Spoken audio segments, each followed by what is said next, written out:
This is our wall. Well, at least one of them. But this is the wall with the niches in it. And somewhere in the 80s, the previous owner decided that it would be nice to fill up the biggest niche with a slate with an engraved moose in it. I know, don't ask. But we decided it had to go. And we started out gingerly, because deep down I was hoping there was a whiskey bottle behind there. But no, just a pile of red bricks. And after pulling out all the bricks, we discovered the backside of the other side of the wall. Which kinda sounds like a Pink Floyd album. What we also found was some discontinued electrical wire and a poor concrete job. So what we did is we rebuilt the niche in the same style of the other two, but we quickly realized we didn't like the 60s aesthetics as well, so we thought, well, we might do something different. We also needed something to cover up the chip out in the bricks. My wife also wanted me to point out that I'm the one who did that, which is true. I just tend to get excited.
And here you can see what's gonna be the frames around the boxes that's gonna go in the niches.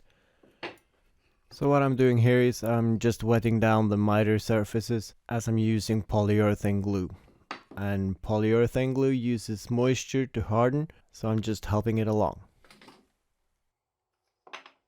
I didn't have time to wait for some framing clamps, so I actually made these corner pieces and I modified a ratchet strap to go around. And it actually worked great. What I actually didn't do was to make more than one set. So this job took me 3 days because I had to wait for the glue to set in between the different frames. What I like to do before the glue hardens is to go over the miter joint with some light sandpaper. This will put wood shavings into the unhardened glue, and that's gonna make the seam look a lot better. Which is a good thing, since my miter saw won't cut straight for the life of it.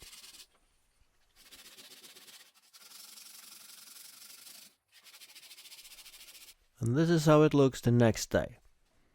And if you haven't noticed already, these are the same materials that I took off the IKEA diaper changing tables.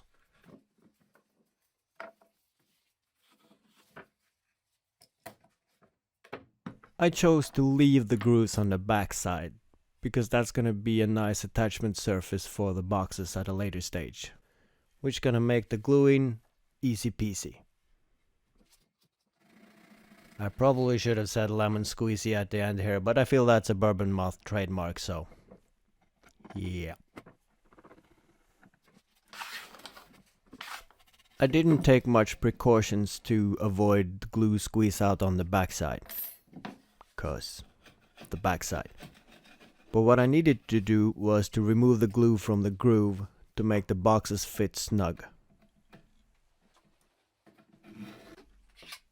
Here you can see some late night work making boxes.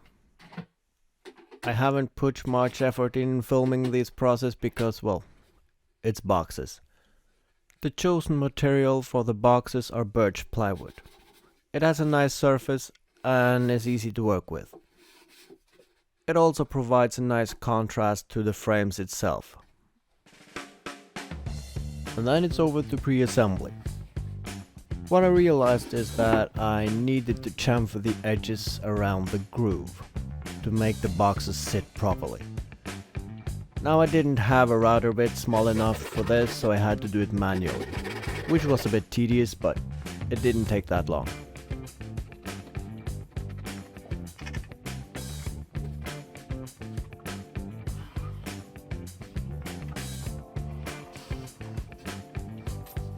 To attach the boxes I used polyurethane glue.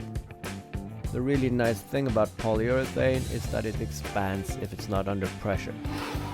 And since this is just gonna hold the face frame to the box, it doesn't need to be very strong. And this also allows me to remove it at a later stage if I so need to.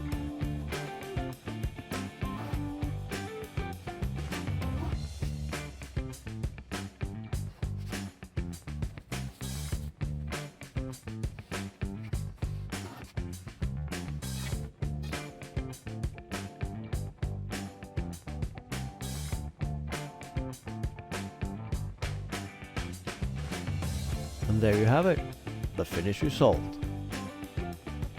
Now, there are still some finishing work to be done, but we'll wait until we finish the second coat of paint on the wall. But we're really pleased. It really modernizes the walls.